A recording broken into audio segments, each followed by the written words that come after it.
ทุกวันในเวลาเดียวกันนี้และก็ทางสถานีวิทยุแห่งนี้อาตมาภาพ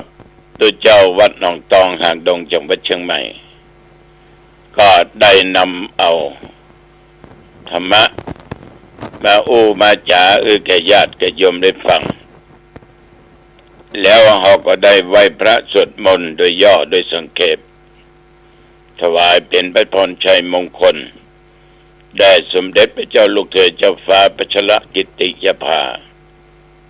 ต้องขออนุโมทนาต่อญาติโยมท่านผู้ฟังทั้งหลายเป็นอย่างมากเป็นณโอกาสที่ตัวจิมนักต่อไปไหว้พระเนาะพร้อมเนออะระหังสัมมาสัมพุทโธภควาพุทธังภควันตังอภิวาเทมิกราบพระพุทธสวากขาโตภควตาธัมโมธัมมังนัมสสามิกราบพระธรรมสุปฏิปันโนภควโตสาวกสังโฆสังฆังนัมมามิกราบพระสงฆ์นะโมตัสสะภะคะวะโตอะระหะโตสัมมาสัมพุทธัสสะนะโมตัสสะภะคะวะโตอะระหะโตสัมมาสัมพุทธัสสะนะโมตัสสะภะคะวะโตอะระหะโตสัมมาสัมพุทธัสสะพุทธังสรณังคัจฉามิธัมมังสรณังคัจฉามิ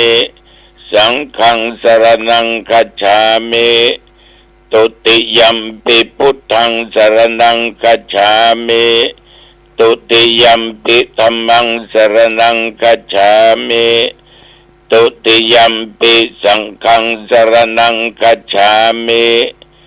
ตติยัมปิพุทธังสรณังคัจฉามิ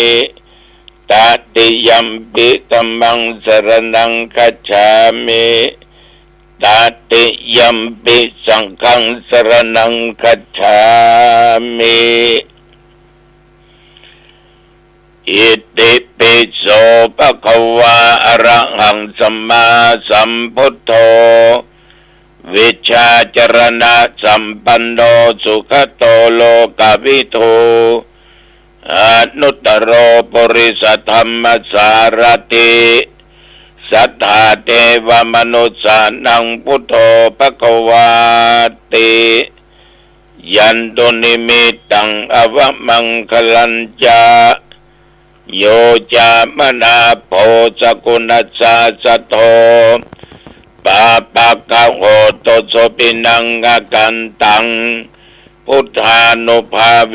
นะวินาสเมนตุ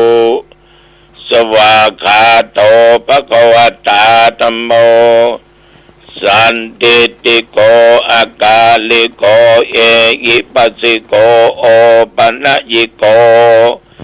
ปัจจตังเวทิตาโพวินโยหิติยันตุนิมิตตังอวมังคลัญจาโย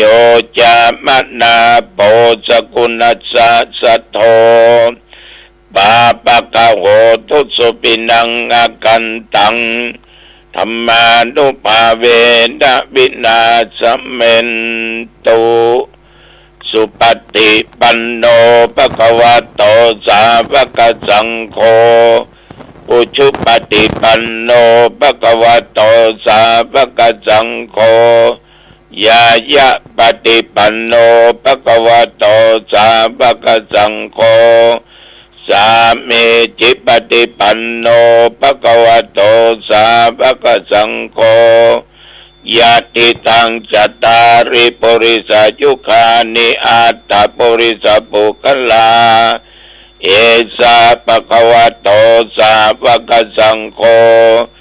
อาอุนายโยปาอุนายโยทักขินายโยอัญชลีกรณีโยอนุตรังปุญญเขตังโลกัสสาติยันตุนิมิตังอวมังคลัญจาโยจามนาโปสกุณัสสโทปาปะคะโอตุสปินังอากันตังสังฆานุภาเวนะวินาสัมเมนตุ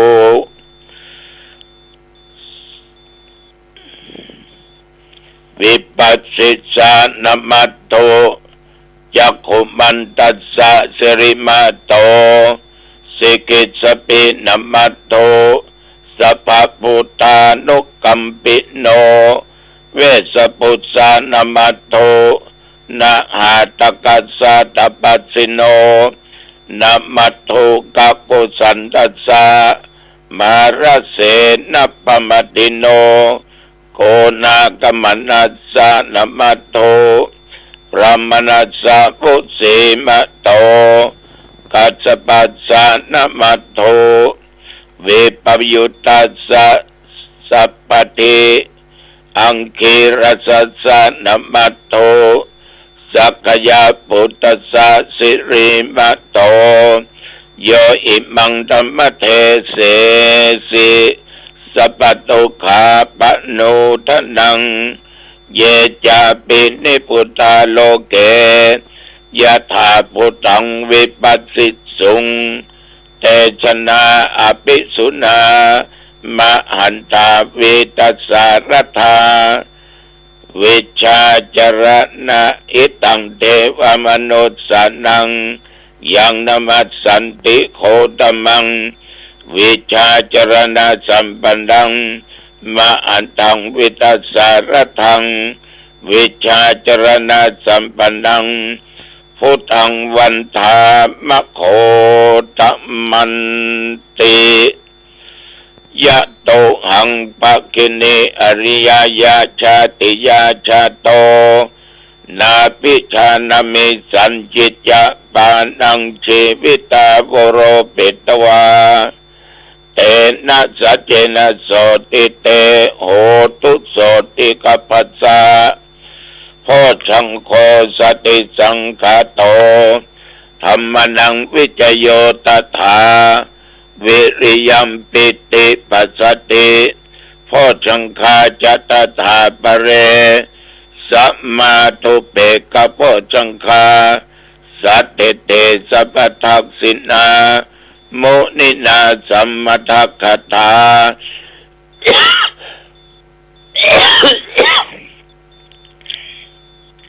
ปาปิตาปะอุเลกตา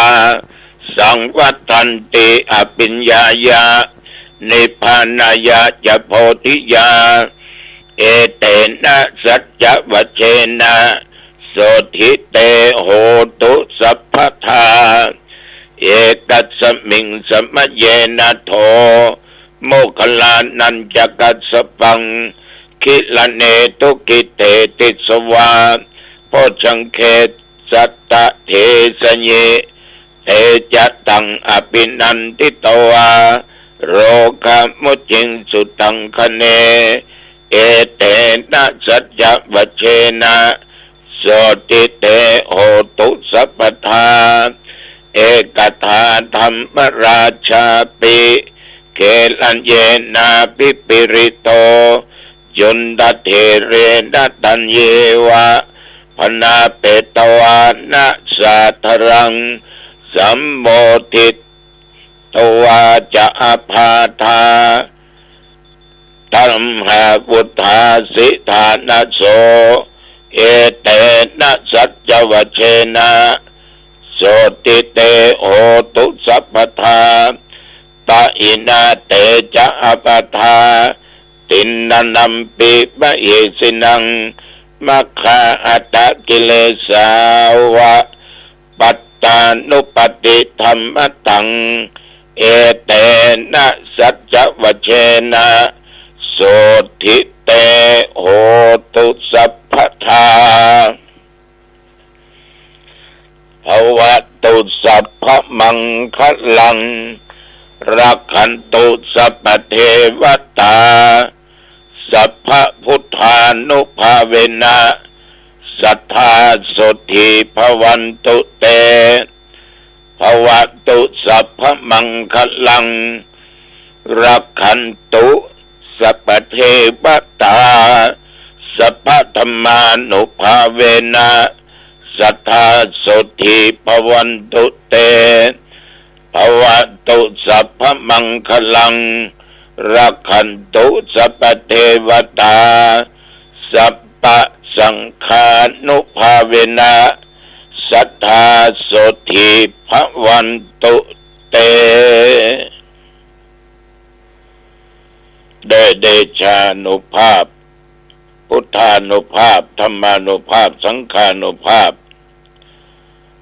บทสาธยายมนต์อันศักดิ์สิทธิ์อาตมาขอตั้งจิตอธิษฐานถวายเป็นพระพรชัยมงคลแด่สมเด็จพระเจ้าลูกเธอเจ้าฟ้าพัชรกิติยาภาขอให้พระองค์จงทรงหายจากอาการพระประชวรทรงมีพระสุขภาพประมัยอันแข็งแรงมีพระชนมายุยิ่งยืนนานได้120 พระพรรษายิ่งขึ้นไปขอถวายพระพรกรมอุตุได้บอกตักเตือนตลอดเวลาว่าระยะนี้อาจจะมีฟ้ามีฝนตกลงมาพ่องเพราะว่าอากาศจะมีการเปลี่ยนแปลงบางแห่งบางจังหวัดฝนก็ตกละแต่ว่าตั้งแต่ตะวันมาจนถึงปัจจุบันนี้หนองตองไม่มีรายงานฝนตกแม้แต่เม็ดเดียวพี่น้องญาติโยมตั้งแต่ตะวันมาจนถึงปัจจุบันอุณหภูมิตะวันนี้36-37 องศาปัจจุบันนี้ก็18 องศากินของงายแล้วแต่ว่าตุเจ้าก็ไปงานข่าวดำที่บันกาดในฐานะที่คนที่จากเป็นโยมพ่อของคุณโยมเล็กซึ่งก็เป็นโยมคนหนึ่งที่ครอบครัวนั้นได้การสนับสนุนอุปถากอุปถัมภ์วัดวาอารามมาด้วยดีตลอดฉะนั้นเมื่อมีเหตุการณ์อย่างนี้เกิดขึ้นโยมนิมนต์ก็จำเป็นต้องไปก็สวดพุทธมนต์มาติกาบังสกุลมัคคณายกโอกาสเป็นทานถวายทานปันปอนเสร็จก็ได้ฉันเข้าที่หั่นแล้วขออนุญาตกลับเพราะเมื่อตะวันนี้นัดญาติโยมวัดหนองตองประชุมบ่าย2 โมงพิจารณาพระไตรบังสกุลแล้วก็กลับมาสู่วัดสุวาญาติโยมบ่าย2 โมงก็ประชุมศรัทธาญาติโยมเตรียมงานที่จะมีขึ้นประการสำคัญงานส่งน้ำพระธาตุเกศแก้วจุฬามณีจำลองณที่วัดหนองตองก็ใกล้เข้ามาทุกคณะขอยึดถือเอาวันมาฆบูชาเป็นหลักแต่ถ้าปีไหนปีใดมีอธิกรรมาส12 เตื้อ82 หนนั้นก็จะย้ายติดตามวันมาฆบูชาจะเตื้อก็เป็นเดือน6 เพ็งไปแต่ส่วนมากก็เดือน5 เพ็งเนี่ยในที่ประชุมนั้นมีหลายอย่างนอกจากส่งน้ำพระธาตุ ก็งานปอยหลวงเฉลิมฉลองที่ศึกษาธรรมปฏิบัติธรรมสร้างมาได้หลายปียุดไปหลายครั้ง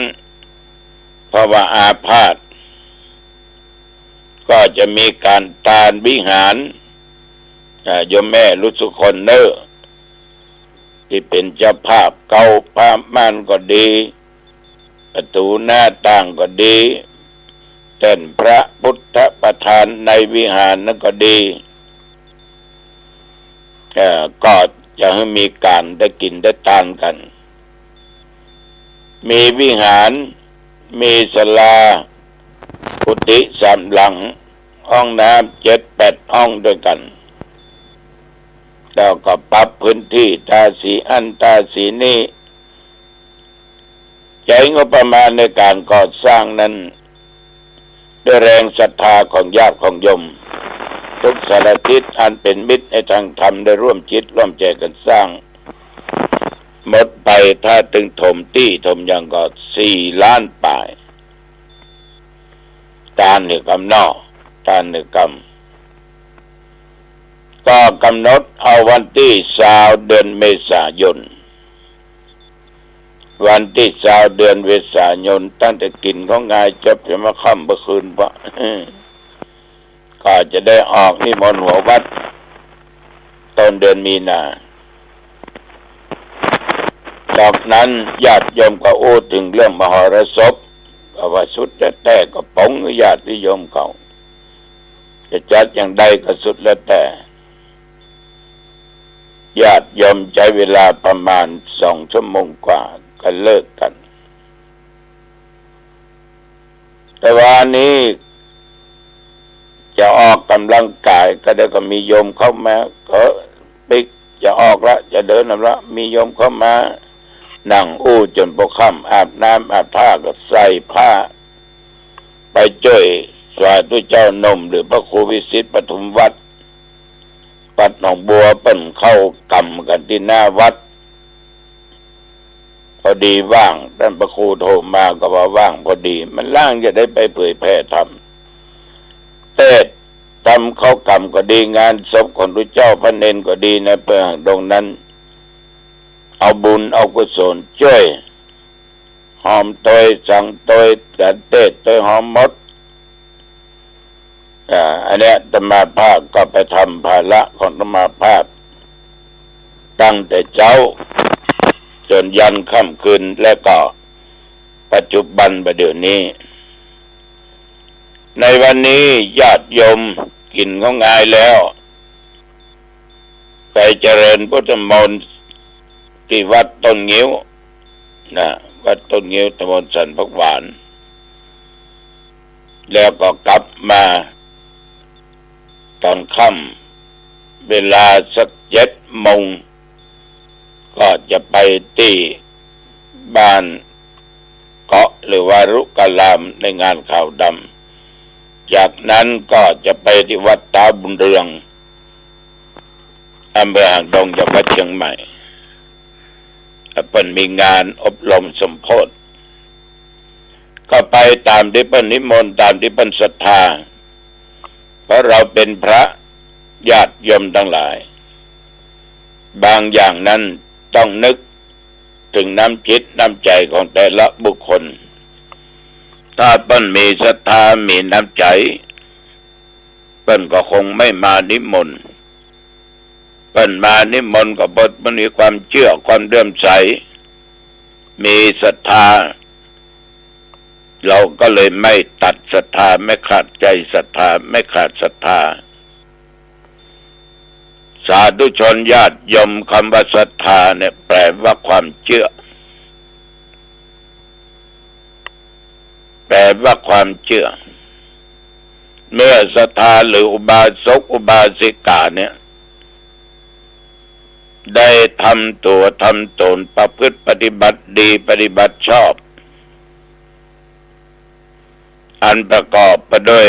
ศรัทธาศรัทธานี่แปลว่าความเชื่อในทางถูกต้อง ก็คือเชื่อเรื่องบาปเรื่องบุญเรื่องการเวียนว่ายตายเกิดของสัตว์โลกว่ามีเหตุอันใดที่ทำให้เวียนว่ายตายเกิดพ้นวัฏสงสารไปได้เมื่อมีศรัทธาก็ศึกษาเล่าเรียนสิ่งเหล่านี้ก็จะพบจะปะจะหูจะหันว่าสิ่งที่จะทำให้พ้นจากวัฏสงสารคือปฏิบัติไปตามหลักธรรมะเจริญเมตตาภาวนาไปฉะนั้นศรัทธาบาศกบาสิกาท่านทั้งหลายนะท่านมีความเชื่อว่าทำดีได้ดีทำบดีได้บดีก็จึงพากันเข้าวัดเข้าวาอุปถากอุปถัมภ์บำรุงพุทธศาสนาตุเจ้าพระเนรด้วยดีมาตลอดบาศกบาสิกาท่านนี้ต้องเป็นคนที่มีศีลอันบริสุทธิ์บอกว่าศีล5และศีล8เป็นคนที่มีศีลบริสุทธิ์บด่างพร้อยแม้แต่ข้อใดข้อหนึ่งส่วนมากในยุคปัจจุบันเนี่ยก็หันญาติโยมหันมารักษาศีลกันก็ดีอกดีใจเพราะบาศกบาสิกาต้องเป็นคนที่มีศีลบริสุทธิ์กายก็ปกติวาจาก็ปกติจิตใจก็ปกติแล้วเป็นศรัทธานี่เจ้าพุทธบดีควรถือในสิ่งที่เป็นมงคลตื่นข่าวคือเชื่อกรรมเชื่อมงคลเชื่อว่าสัตว์โลกเนี่ยมีกรรมเป็นของตัวมีกรรมเป็นเผ่าพันธุ์มีกรรมนำพามาเกิดมีกรรมอุปถากว่าทำเป็นอย่างนั้นเป็นอย่างนี้เชื่อว่าทำดีได้ดีทำชั่วได้ชั่วบัดเชื่อมงคลต้นข้าวเป็นว่าอุบาเจ้าตนบุญคือที่หันเห็นกันไปแต้มหมูน้ำศักดิ์สิทธิ์อยู่ที่หันต้นไม้ใบหวยมีที่หันไปเรื่อยๆโดยขาดศรัทธาได้ขาดหลักธรรมะไปเชื่อสิ่งที่บุคคลเชื่อไปเชื่อมงคลตรงสะเตือนข่าวต่างๆนานาถ้าเป็นศรัทธาในพุทธศาสนานั้นเพิ่นจะมาแสวงหาบุญนอกพุทธศาสนาอย่างศรัทธาเราเนี่ยคือการรักษาศีลฟังเทศน์ฟังธรรมเจริญเมตตาภาวนาอยู่ในพุทธศาสนาแต่หน้าที่ของเจ้าพุทธอุบาสกอุบาสิกานั้นเขาก็เอาแต่ในพุทธศาสนาเป็นหลักคือการรักษาศีลเจริญเมตตาภาวนาเหมือนพอออกไม่ออกฟังอยู่ขณะเนี่ยการกระทำบุญก็กระทำแต่ในพระพุทธศาสนาทั้งนั้นเรียกว่าไม่ได้เป็นคนที่หลายจิตหลายใจมีความเชื่อมั่นตั้งมั่นในพุทธศาสนาก็ปฏิบัติไปตามศีลตามธรรมอันเนี้ยญาติโยมท่านผู้ฟังทั้งหลายในฐานะที่เขาเป็นอุบาสกอุบาสิกาเป็นเจ้าพุทธควรมีหลักในการประพฤติปฏิบัติฉะนั้นตุเจ้าจึงขอฝากไว้กับญาติกับโยมไว้เพียงแค่นี้เอาละขอความผาสุกความเจริญในธรรมจงบังเกิดมีแก่ญาติโยมท่านผู้ฟังทุกท่านทุกคนอายุวันโนสุขังพลังพบกันใหม่โอกาสหน้าเจริญพรสวัสดีครับท่านผู้ฟังที่เคารพการแบ่งปันความคิดดีๆวันนี้ผมกาเศรษฐ์เพชรสำริดวิทยากรก็นำเรื่องราวที่ท่านหลายคนหลายท่านอาจจะได้คิดได้พิจารณากันเรื่องของส่วนตัวส่วนบุคคลนะครับที่เรียกว่าสรีระร่างกายอันยาว1 วากว้าง1 ศอกหนา1 คืบก็คือสกลกายของชายและหญิงก็เรียกว่ามีความทุกข์ความเดือดร้อนเกิดขึ้น ในตัวตนของเราไม่ว่าจะบางคนก็เจ็บไข้ได้ป่วยนะครับท่านผู้ฟังความทุกข์กายจากการเจ็บป่วยไม่ใช่เรื่องของการเจ็บป่วยทางร่างกายตั้งแต่ศีรษะลงมาจนถึงจุดจดปลายเท้าแต่ก็มีผลกระทบทางด้านจิตใจเข้ามาเกี่ยวข้องกับการเจ็บป่วยของโรคภัยไข้เจ็บที่เบียดเบียนไม่ว่าจะเป็นเรื่องของความเครียดความซึมเศร้าความกังวลอารมณ์เศร้าหมองเหล่านี้เรียกว่ามีผลกระทบต่อภูมิต้านทานโรคที่ทำให้ป่วยง่ายหายช้าอะไรทำนองนี้ก็เป็นที่ยอมรับกัน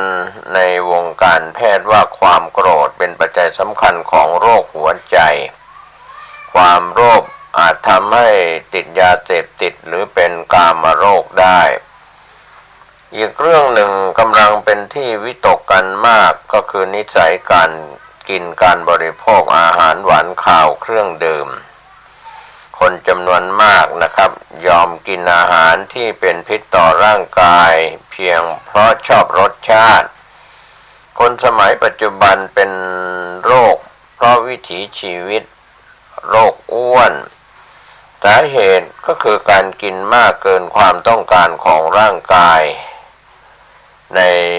โรคปัจจุบันนี้โดยเฉพาะเมืองไทยก็มีนักวิจัยบอกว่าโรคใบนี้คนอเมริกันตายเพราะอ้วนปีละ300,000 คนการรักษาคนอ้วนใช้งบประมาณปีละ 1,000 ล้านดอลลาร์ USA นะครับยุคนี้ก็เป็นยุคไขมันเจริญการไม่ควบคุมอาหารการกินการไม่ยอมออกกำลังกายก็เป็นปัญหาของพฤติกรรมแต่ความคิดทางจิตใจที่เราเรียกว่ามโนกรรมเนี่ยต้องแก้จิตใจของตนเองก่อนการบริหารอารมณ์ก็คือการเจริญภาวนากรรมฐานจะเป็นสมถกรรมฐานวิปัสสนากรรมฐานก็จะดีขึ้นมาเองเรื่องปากเรื่องท้องก็จะดีตามมาถ้าเราได้เจริญพระกรรมฐาน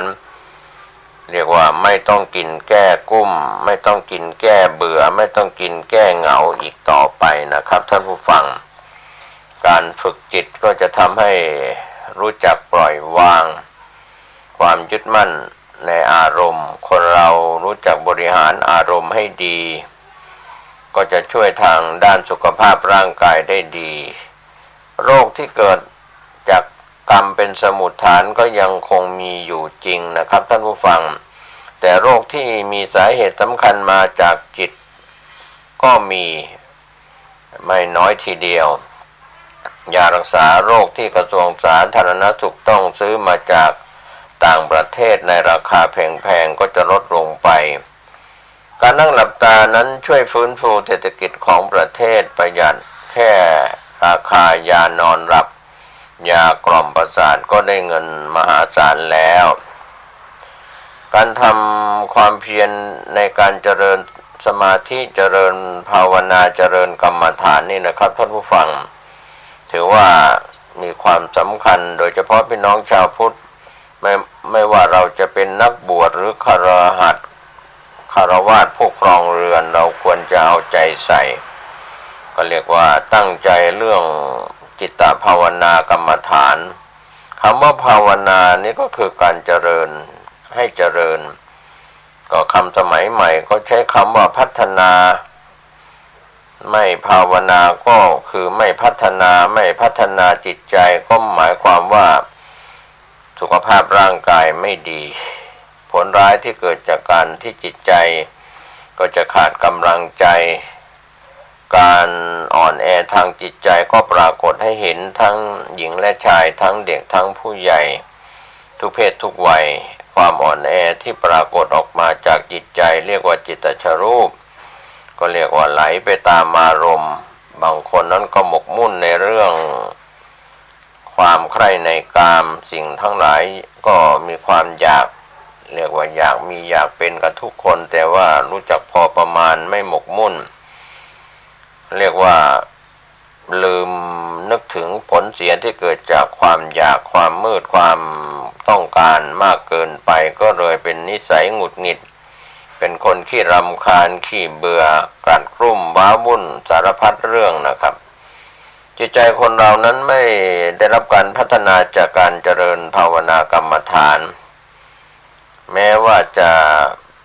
ไปพัฒนาสิ่งภายนอกด้านสังคมเศรษฐกิจนั้นก็ไม่ได้ผลเท่าที่ควรถ้าเราไม่ได้พัฒนาจิตใจให้ดีเสียก่อนก็โทษฐานที่เราไม่เจริญกรรมฐานไม่ได้ไหว้พระสวดมนต์นั่งสมาธิเดินจงกรมเจริญภาวนาเรียกว่าพัฒนาจิตใจก็เลยเป็นปัญหาอยู่เรื่องของนิวรณ์เครื่องกั้นบ้างที่ชื่อว่านิวรณ์เครื่องกั้นกิเลสเครื่องเศร้าหมองของจิตใจดังนั้นถ้าเราไปมองไปพูดถึงคำว่านิวรณ์เครื่องกั้นก็ไม่สงบทั้งร่างกายและจิตใจไม่สามารถเรียกว่าเข้าไปรู้ตามความเป็นจริงได้ถ้าเราไปพูดถึงนิวรณ์เครื่องกั้น5ข้อก็มีความพอใจในกามมีความโกรธความพยาบาทมีง่วงเหงาหาวนอนมีความฟุ้งซ่านรำคาญใจเดือดร้อนใจมีความลังเลสงสัยเรียกว่าคนขี้สงสัยลังเลจะไปข้างหน้าก็ไม่ไปจะถอยหลังก็ไม่ไปจะไปซ้ายก็ไม่ไปจะไปขวาก็ไม่ไปจะไปข้างบนจะอยู่ข้างล่างก็ไม่ไปทางใดลังเลสงสัยเกิดขึ้นอยู่ในชีวิตก็เป็นปัญหาของชีวิตของคนเราอยู่ตลอดเวลาการที่จะไปแก้เรื่องนิวรณ์ก็มีความสำคัญ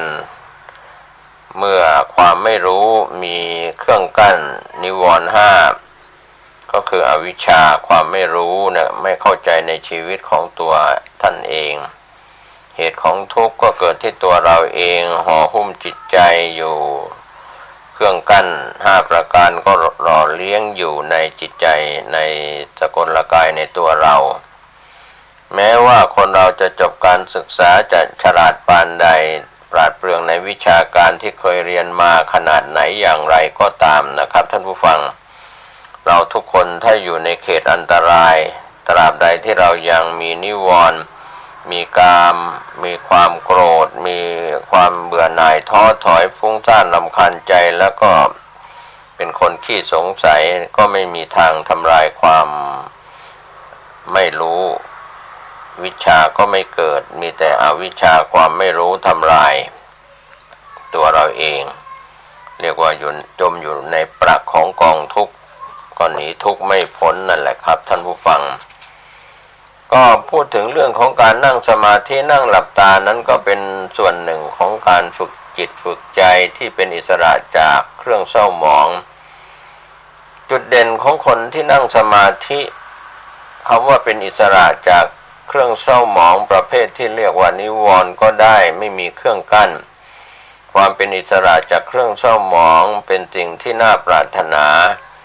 การนำประโยชน์และความสุขอันสูงสุดมาให้กับตัวเราได้เช่นนี้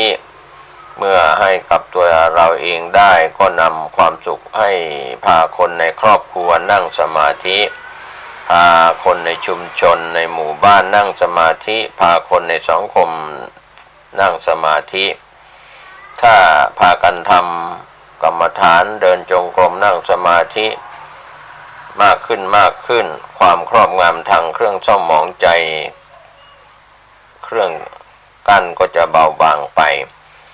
ความสุขก็จะมีมากขึ้นเรียกว่า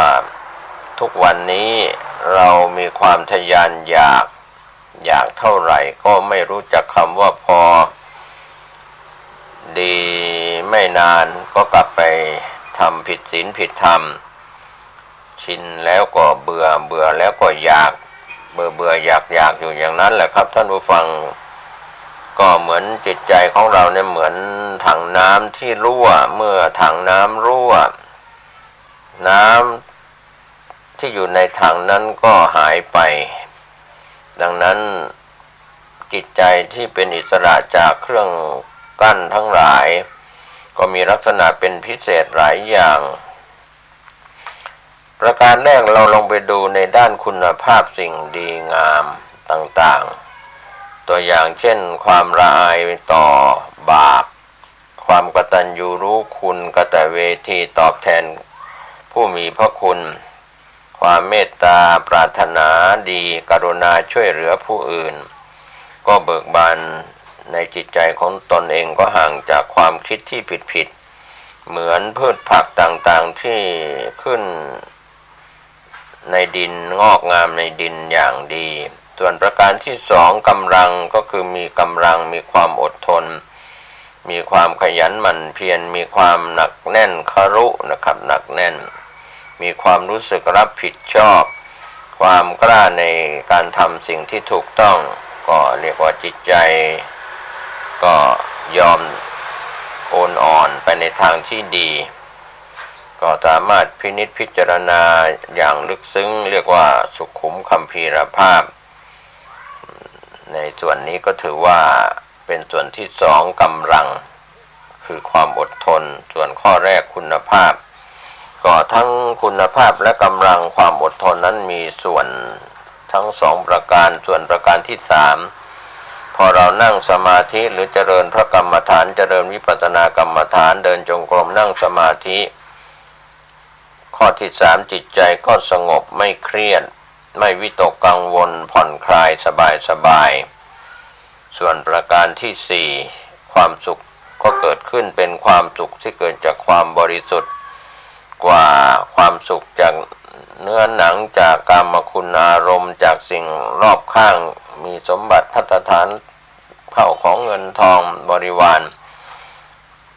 ความสุขชนิดนี้เป็นนิรามิตสุขเป็นความสุขที่ไม่ต้องอิงอามิตรหลายคนอาจจะไม่เคยได้รับมาก่อนจากการเจริญพระกรรมฐานด้วยการฝึกพระกรรมฐานด้วยการนั่งสมาธิด้วยการเจริญวิปัสสนาเรียกว่าจิตใจผ่องใสเบิกบานจริงๆดังนั้นผลที่ได้รับจากการฝึกสมาธินั่งสมาธิเดินจงกรมไม่ต้องมากถ้าคำว่าชาวพุทธก็จะไม่ค่อยกระตือรือร้นเท่าไหร่เพราะว่าเกิดมาอยู่บนกองของบุญที่พ่อแม่ปู่ย่าตายายพ่ออุ้ยแม่อุ้ยบรรพบุรุษได้สอนได้แนะได้ทำหรือทำให้เห็นมาแต่คนต่างศาสนานี่นะครับก็หันมาสนใจฝึกพระกรรมฐานที่ครูบาอาจารย์หลายรูปหลายนามทั้งฝ่ายบรรพชิตคฤหัสถ์ถูกนิมนต์และถูกเชิญไปสอนวิธีปฏิบัตินั่งสมาธิในต่างแดนต่างประเทศในปัจจุบันเราก็เห็นได้ว่ามีพระธรรมทูตไทยไปอยู่ต่างแดนนานาประเทศในโซนยุโรปอเมริกาโซนเอเชียหรือในหลายประเทศทั่วโลกที่เป็นพระธรรมทูตไปสร้างวัดไทยในต่างแดนหรือไปส่วนที่ชาวต่างประเทศสร้างวัดเพื่อให้คนชาวต่างชาติได้มีโอกาสฝึกพระกรรมฐานพื้นฐานเดิมของคนต่างชาติที่ไม่ใช่ประเทศไทยส่วนใหญ่ก็นับถือคริสตศาสนาบ้างนับถือศาสนาอื่นที่ไม่ใช่พุทธศาสนาซึ่งมีอยู่แล้วในถิ่นประเทศของประเทศนั้นๆก็เป็นที่ยอมรับและเป็นที่น่าทึ่งใจก็ครูบาอาจารย์ที่เป็นพระวิปัสสนาจารย์หลายรูปไปสอนกรรมฐานในต่างแดนยกโบสถ์ของคริสตศาสนาให้เป็นสถานที่ฝึกพระกรรมฐานโดยเฉพาะการเจริญสมถะและวิปัสสนากรรมฐานเขาต้องการสิ่งที่เป็นความสุขอย่างแท้จริงไม่ใช่ความสุขเพราะการนับถือศาสนาว่าเป็นพุทธศาสนาคริสตศาสนาอิสลามซิกฮินดูหรือศาสนาที่แต่ละประเทศเขานับถือกันอยู่ก็ต้องการความสุขที่แท้จริงที่เกิดขึ้นจากจิตใจที่สงบก็เรียกว่ากลับมาพัฒนาเรียกว่าพัฒนาวัตถุกันในขณะนี้เจริญไปมากมายแต่ทางด้านจิตใจขาดการพัฒนาเหมือนคนไทยเราอยู่ในประเทศไทยก็เป็นพี่น้องชาวพุทธเสียเป็นส่วนใหญ่ส่วนน้อยก็เป็นศาสนาอื่นก็เรียกว่าใกล้เกลือกินด่างอยู่กับบรรพบุรุษ อยู่กับบรรพชนในอดีตก็ไม่ได้นั่งสมาธิไม่ได้ไปวัดไม่ได้ไปฟังเทศน์ฟังธรรมไม่ได้ไปไหว้พระสวดมนต์ไม่ได้เจริญภาวนามาพูดถึงลูกหลานยุคใหม่เยาวชนยุคใหม่วันหนึ่งก็อยู่กับด้านไอทีด้านโซเชียลมีเดียทั้งหลายมากเกินความจำเป็นหรือไม่ก็ห่างไกลจากเรื่องของการเจริญสมาธิก็มีนักวิชาการหรือผู้รู้ที่จบการศึกษาฝ่ายโรคระดับปริญญาตรีโทเอกเนี่ยให้ความสำคัญกับเด็กๆน้องๆหนูๆลูกหลานของเราในปัจจุบันไม่ว่าจะเป็นลูกหลานคนไทยหรือชาวต่างชาติก็ตามถ้าเขาเหล่านั้นได้มีโอกาสมานั่งสมาธิไม่ต้องมากปัจจุบันเราจะเห็นได้จากครูบาอาจารย์หลายวัดที่เป็นพุทธศาสนาก็สอนให้ลูกหลานเดินจงกรมนั่งสมาธิ5 นาที10 นาทีหรือมากกว่านั้นก็แล้วแต่โอกาสทำไมเป็น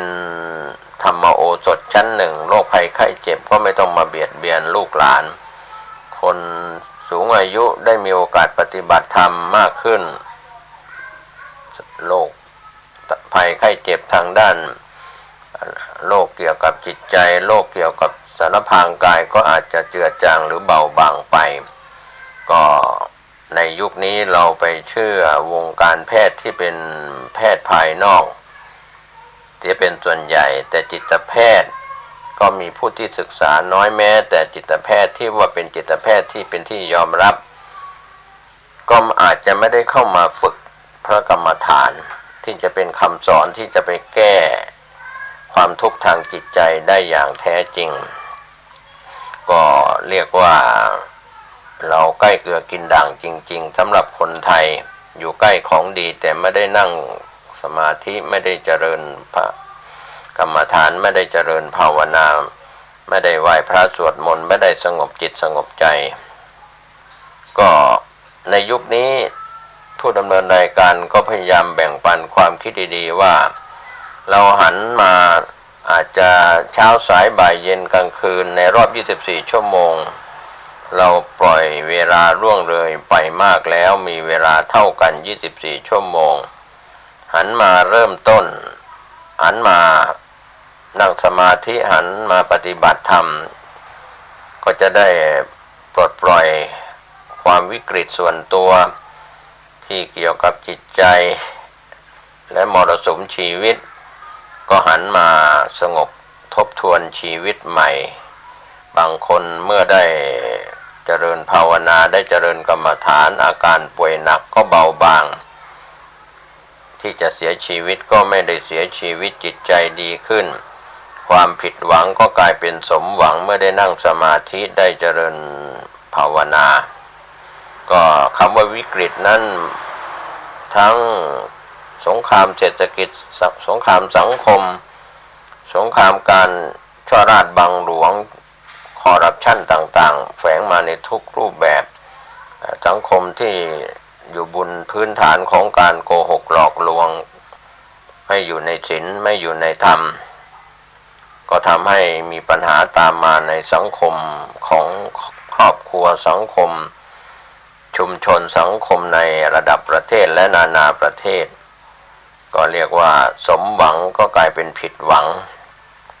ก็คำว่าวิกฤตเศรษฐกิจวิกฤตด้านรูปธรรมจากเหตุเพศภัยต่างๆน้ำท่วมไฟไหม้พายุหรือเรื่องราวของแผ่นดินไหวอะไรต่างๆก็แล้วแต่จากภัยธรรมชาติจากภัยของน้ำมือมนุษย์ก็เห็นจากตัวอย่างภาคเหนือของเราเนี่ย 8-9 จังหวัดหลังจากมีการเผาป่าหรือเผาซอเรียกว่าต่อสั่งข้าวโพดเลี้ยงสัตว์ก็พยายามตามแก้หมดงบประมาณหมดภาษีซึ่งนายทุนที่มาสนับสนุนการปลูกข้าวโพดเลี้ยงสัตว์ก็ได้ประโยชน์ไปแต่ทิ้งปัญหาไว้ใน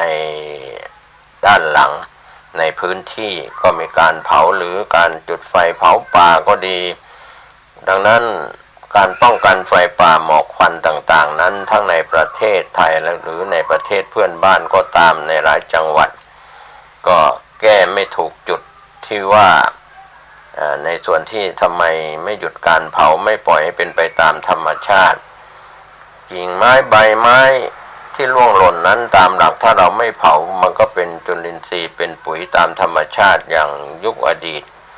และในหลายประเทศที่เขาไม่มีการเผาป่าก็ทำให้เราเห็นอะไรที่เปลี่ยนแปลงจากการทำลายธรรมชาติเราก็มีปัญหาเรื่องของฝนไม่ตกต้องตามฤดูกาลอากาศเปลี่ยนแปลงจากร้อนเป็นเย็นจากเย็นเป็นร้อนเป็นฝนเป็นหนาวอะไรเปลี่ยนแปลงภัยจากธรรมชาติก็เข้ามาลุกลานชีวิตของคนทุกคนไม่ว่าคนจะอยู่ในเมืองในพื้นที่ราบหรืออยู่บนยอดดอยก็แล้วแต่ปรับเปลี่ยนพฤติกรรมกันไปหมดเพราะว่าสงครามเศรษฐกิจหรือความวิกฤตทางเศรษฐกิจในสังคมในจิตใจของคนว้าวุ่นนะครับก็เรียกว่าขาดปัญญาขาดสติขาดปัญญามีปริญญาบัตรแต่ไม่สามารถจะทำความเจริญความสุขให้เกิดขึ้นในตัวก็เรียกว่าบางคนรับราชการงานเมืองหรือทำงานรัฐวิสาหกิจหรือภาคเอกชนพออายุมากขึ้นเกิน50ไปแล้ว60ไปแล้วก็กำลังก็ถดถอยทั้งกำลังสติปัญญาก็ร่างกายถดถอยก็เจ็บป่วยไม่สบายกันเสียส่วนใหญ่ดังนั้น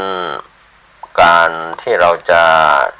เข้าไปสนใจเรื่องของการฝึกพระกรรมฐานนั่งสมาธิก็ไม่มีใครบังคับไม่ว่าพระคุณเจ้าหรือพ่อแม่พี่น้องญาติพี่น้องมีโครงการดีๆฝึกสมาธิ3 วัน7 วันหรือมากกว่านั้นบางคนอายุยังไม่ถึง20 ปีหรือเรียกว่าเยาวชนก็อาจจะมีบุญเก่าหนุนหลังมีบุญบารมีเก่าหนุนหลังบางคน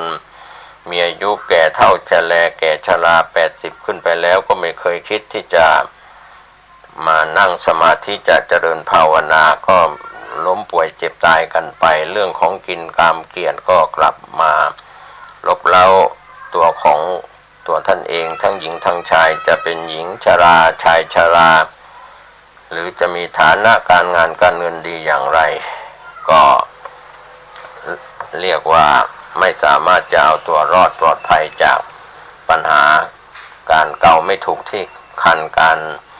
ปฏิบัติตัวปฏิบัติตนไม่ถูกต้องนะครับไปตามกระแสโลกาภิวัตน์ไปตามกระแสโซเชียลทั้งหลายในโลกปัจจุบันที่เราใช้ศัพท์กันว่าโลกก้มหน้าอะไรอย่างนี้จะเลิศวิเศษวิโสกันขนาดไหนอย่างไรนะครับดูเหมือนคนฉลาดแต่ฉลาดแบบไหนอย่างไรก็ฝากกันไว้ถ้าเรามองหรือกลับมาเฉลียวใจกันบ้างนะครับท่านผู้ฟังผู้มีสติปัญญาเราถูกหลอกจากสื่อสารเหล่านี้มากน้อยแค่ไหนให้คุณมากน้อยแค่ไหนให้โทษมากน้อยแค่ไหนเราจะรู้สึกทรมานตัวเองเหมือนกันว่าถึงเวลากินก็ไม่กินถึงเวลานอนก็ไม่นอนเล่นเน็ตเล่นไลน์เล่นเฟซเล่น YouTube หรือโซเชียลมีเดียทั้งหลายทั้งกลางวันกลางคืนดังนั้นวันนี้ผู้ดำเนินรายการก็ฝากเป็นแง่คิดว่าเราได้เวลามา24 ชั่วโมง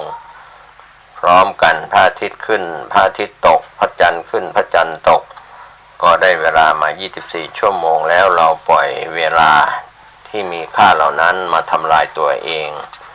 ก็เรียกว่าการเวลาก็กลืนกินเราก็คือเราก็ตายไปทุกการเวลาแต่ว่าการที่เราเสียเวลาไปแต่ละวันวันละ24 ชั่วโมงนั้นก็เป็นการกลืนกินสัตว์มนุษย์เราที่ตั้งอยู่ในความประมาทก็อยู่ในความทุกข์ยากลำบากการเกิดแก่เจ็บตายคนที่ทำงานแข่งกับเวลาก็ไม่ได้หลับนอนพักผ่อนตึงเกินไปเครียดเกินไปมีหนี้สินพอกพูนมากเกินไปไม่ได้แสวงหาความสุขการบริโภคในเรื่องของอาหารการบริโภคอาหารเครื่องดื่มหรือเสพทางอารมณ์ไม่ว่าจะเป็นสถานบันเทิงหรือสิ่งที่เป็นเครื่องมอมเมาเรื่องของสุรายาเสพติดเครื่องดื่มที่มีแอลกอฮอล์หรือยาเสพติดในประเภทต่างๆก็เป็น เป็นปัญหานะครับที่เกิดขึ้นกับตัวท่านเองแล้วก็คนใกล้ชิดรวมไปถึงขยายไปในปัญหาของสังคมเรื่องของยาเสพติดเรื่องของปัญหาหนี้สินเรียกว่าไม่จบไม่สิ้นนะก็เรียกว่าไปสินเชื่อสถาบันการเงินก็ปล่อยยากนะครับเราก็ไปกู้หนี้ยืมสินหนี้นอกระบบก็เป็นปัญหาสังคมตามแก้กันไม่จบไม่สิ้นเพราะฉะนั้นวิถีชีวิตของพวกเราเกิดแก่เจ็บตายเหมือนกันทุกรูปทุกนามได้เวลามาพร้อมกัน24ชั่วโมงวันนี้ผมเกษตรและสำเร็จแบ่งปันความคิดดีๆวิทยากรก็หวังว่าเราจะคิดกันได้บ้างว่าวันนี้เราจะนั่งสมาธิจะเดินจงกรมจะไหว้พระสวดมนต์กันเพื่อนำความสุขให้กับตนเองใครทำแทนกันไม่ได้ตัวของท่านเองต้องทำแทนอย่าไปรอ